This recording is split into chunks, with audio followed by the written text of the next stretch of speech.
Welcome.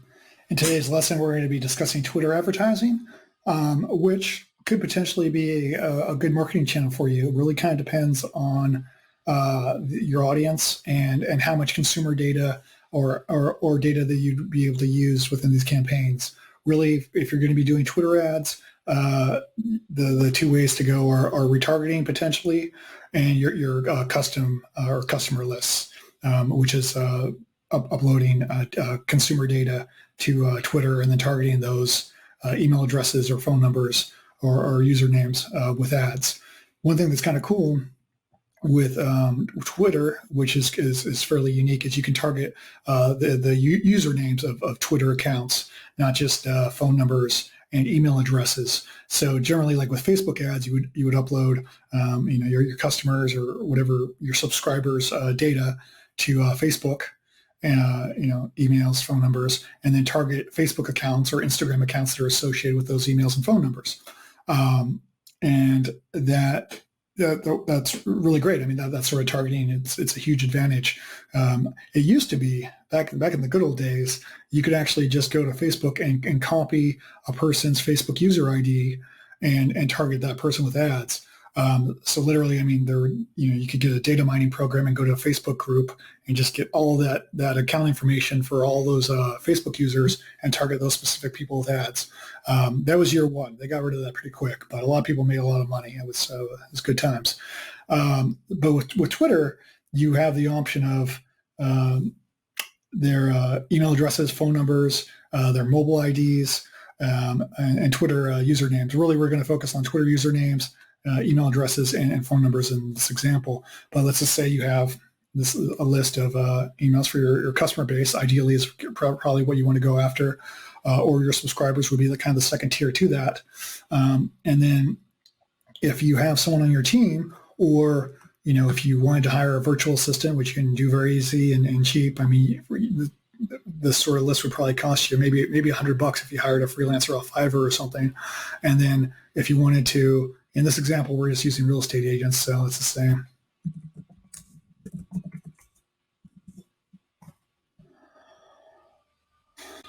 Real estate marketing tips. Let's just see here.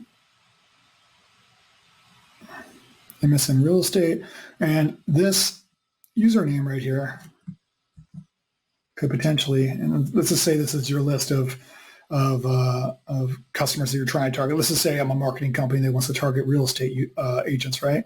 Or real estate companies.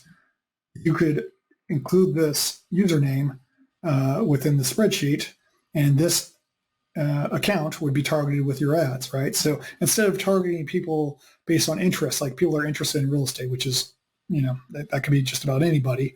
And there's a ton of bots, and there's a ton of fake traffic when it comes to Instagram, or when it comes to Twitter, Instagram too. But Twitter is kind of notorious for it. And they've had a long history of having a ton of fake accounts that they've purged.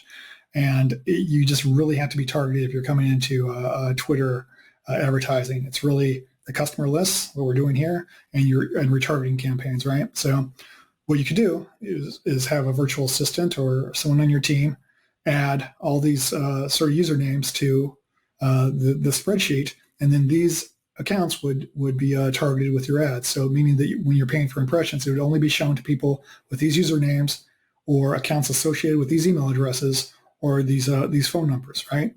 Now, going into this, if you're going to do this, you really need a lot of data, right? Your customer data, your subscriber data, whatever sort of targeting that you're doing, because there's not as many users on Twitter, and it's just there's not as much engagement. There's a lot of people that have Twitter accounts, but there's not as much. There are people that engage, but it's you really need to come into this with as much data as possible. And so if you have a good amount of phone numbers and a good amount of emails, that's great. On top of that, you could get a list together of all these real estate companies that you kind of wanted to target. So if I was an agency and I wanted real estate clients, I did real estate marketing, the Wall Street Journal real estate, sure, copy that within, get their username here, copy. And there's even programs out there that collect this sort of information where you can just, data mine all the usernames from a particular page or all the followers of a particular user.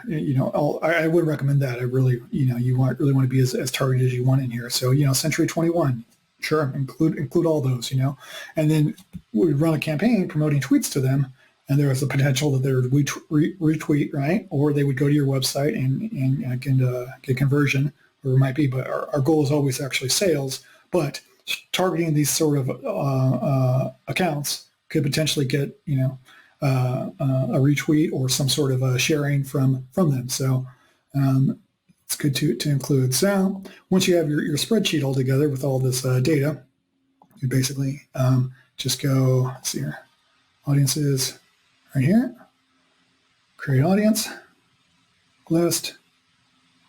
Yeah, I mean, there's app activity. There's a lot of different targeting that you can do. It's just, unfortunately, there's not nearly as many users on Twitter. And then, name your audience, upload it. And then, here, actually, let's go ahead and include. Make sure that you read the rules for all this. Make sure that you're following all the guidelines for Twitter. I'm not an expert. Have that upload. Yeah, I figured the data probably would be... oh, no. Okay, there's just some invalid data in there. Okay, got it. And then it'll take a while for it to match. Yeah, processing, that's fine. And then what you can do is create campaigns and target just those particular people with campaigns. Within audiences, also create your 7-day retargeted audience, a 30-day retargeted audience, 90-day retargeted audience. I forget how many, let me see here. Website activity.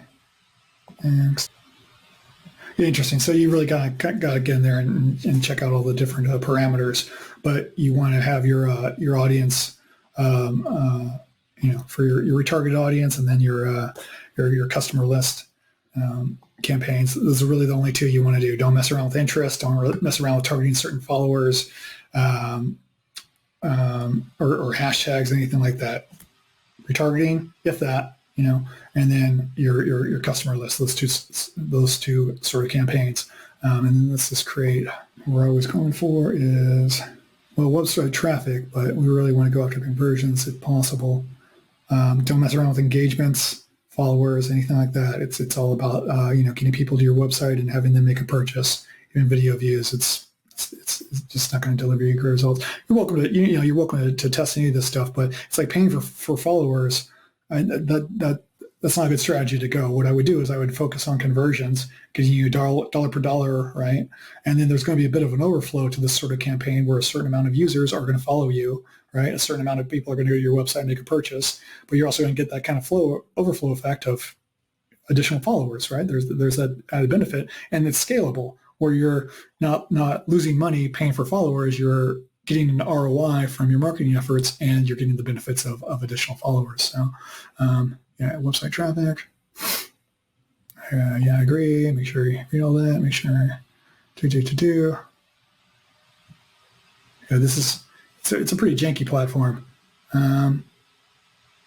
It's fine.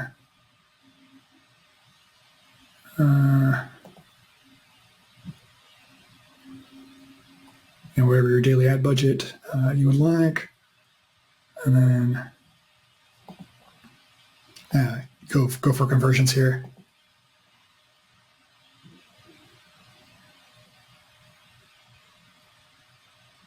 Well, I guess make sure that your conversions are set up properly for an actual purchase. I just haven't used Twitter advertising quite a long time, so there's a lot of old information in here. So let's just say we're doing $100 a week. Auto bid, yeah, generally the auto bid is the way to go. Standards, fine. Gender all, location all, devices all, device model carrier, and then, okay, audiences. This is where we got to get down to. And then still populated, so it might not be on there, but oh boy, this is really janky. Okay, well, it's not showing that list, but let's just say, all website visitors who we're targeting, if the audience is this small, you probably wouldn't want to run this sort of campaign. But website visitors, and then keep keywords open. You're just targeting everyone in that target audience. Keep all this blank. You do placements, home time. Yep, placements, have it everywhere. Yeah, it's fine. Fine.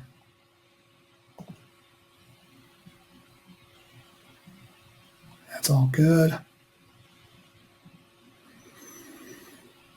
Now these are display creatives, that just images that you would create for your ads, just the same way that you would do for Facebook advertising or Google display ads. Have it all be about your the audience that you're targeting. If this is your previous customers, which is a good audience to target, because they're generally they deliver the highest conversions because they bought from you before and they like your product. So let's just say that I was promoting a new CBD marketing service. This image right here, CBD marketing, just big and clear, would be a good way to go. Actually, I know that image is going to deliver the best results, just because I've tested these before. Like this image, CBD marketing is fine.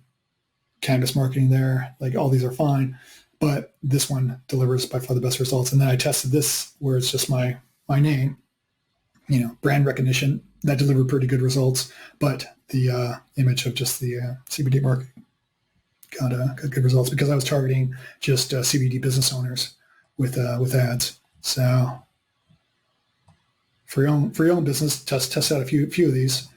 Have your brand image there, and then have an image that directly relates to their pain point or what something that they want a solution for, right? So in our example that we always use, the CBD sleep product, have a girl that's unable to sleep in bed with a sleep mask on, maybe an alarm clock next to her, something like that that's going to touch on those pain points directly. I would test that sort of image, and then an image of your brand there. And then, you could also test a location-based image, like we've discussed in the past, where, if you know that your customer base, the majority of them are in Santa Monica, have an image of Santa Monica and have something, image, and have something included that relates to sleep issues within that image, right? With all this, you're A/B testing, which is what we love to do. Okay, destination website. I usually just do the single media. Stick to one photo. Don't do the videos, especially within Twitter. It just auto plays. So if a person's scrolling, you're basically being charged, for them just to scroll by your video, and it just doesn't deliver nearly as much in the way of conversions. Let me go ahead and add. And then this would be where you have your ad copy. So let's just pretend that this is an image. Okay, I'm doing an ad for, I don't know, people that like Nintendo games, old Nintendo games, right? So, what sort of ad copy would you use within this? It's basically a tweet, right? And where do we go? Where we're creating ads? That's right. Good old swipe file. I know I'll keep repeating it, but all that tedious work where we're collecting all this data at the beginning, it pays off. This is a great resource that we keep going to, right? So, with Twitter, you don't really have that much in the way of characters. So it's that's already a quarter of the total ad space that you have, but the tweets actually will cut off. So like, let's just say that we have ad copy that's that long. Characters, but Twitter is not going to show this whole area, right? It's going to cut you off.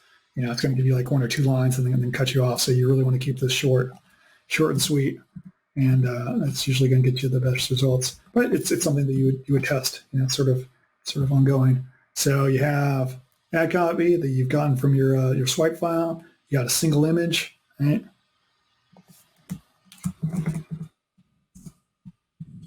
Same principles that we've kind of used across the board, right? It's like to test your brand name, test a different ad copy as far as it relates to your pain points. Go over your swipe file and get some good copy from there.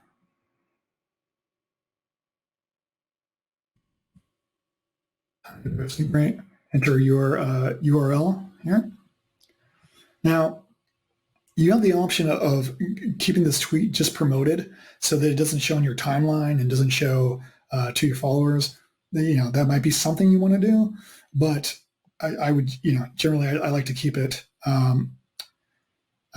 open to, your timeline, so that way your followers can also interact with it. But it depends, if you're going to be creating several of the same tweet with just slight variations of it, you probably don't want to promote all those to your actual, timeline on Twitter. So this is something you got to kind of decide on your own. So let's just say, all right, let's just say that. Okay, you have your header there, you have your copy, you have your image. Next. It's really that simple. I mean, you would launch the campaign. Let's kind of try and take a look. I would say that normally you could just clone this ad and create copies of it, but with Twitter, it's just kind of such a weird, janky platform that you got to kind of actually manually recreate a lot of this stuff. So, and then you can create additional ads in here. So it really, it could be potentially a good marketing channel for you. But the main thing with Twitter ads is you got to have a ton of data going into it. You can also do retargeting campaigns, but the thing is there's just so much junk traffic on Twitter, and a lot of those are just bots. So it's like they could be cookied from your website, but it's not really gonna convert. Just dollar per dollar ROI if you're gonna do paid advertising online. Well, Google Ads is number one, definitely. Boy, I don't know. Facebook and Instagram has really gone downhill. I would really say focus on Google Ads. But, if you have a substantial budget and you have a ton of customer data, try it. Try a Twitter campaign. You can definitely deliver some good results. We're all about the dollar per dollar ROI, right? And don't think of it as, well, Twitter is a platform for certain types of people, right? That's not really how you have to think about it, because your targeting is different. If you're going in and you're targeting just on interest or a certain type of people within Twitter, that's one thing. But you're not. You're only targeting people based on data that you're giving Twitter, right? So it's only people within your spreadsheets. So that kind of looking at it that way of I'm just targeting these people, it can be a really good way to go. You're just using this, you're using Twitter as a channel for that. It doesn't really matter what the platform stands for or their branding or anything else, because it's just a means to an end as far as your marketing goes. So yeah, that's really kind of what I have on Twitter ads. A lot of the same concepts from Google advertising and Facebook, Instagram advertising. It could be a good way to go, but it's a really kind of janky platform. I would say if you're creating campaigns, you're spending a substantial amount, keep an eye on it. It kind of just feels like things break. But again, it's potentially a very profitable marketing channel. When we're creating the ads, I would also suggest if you're going to be running ads, look at other tweets and just kind of see what's out there,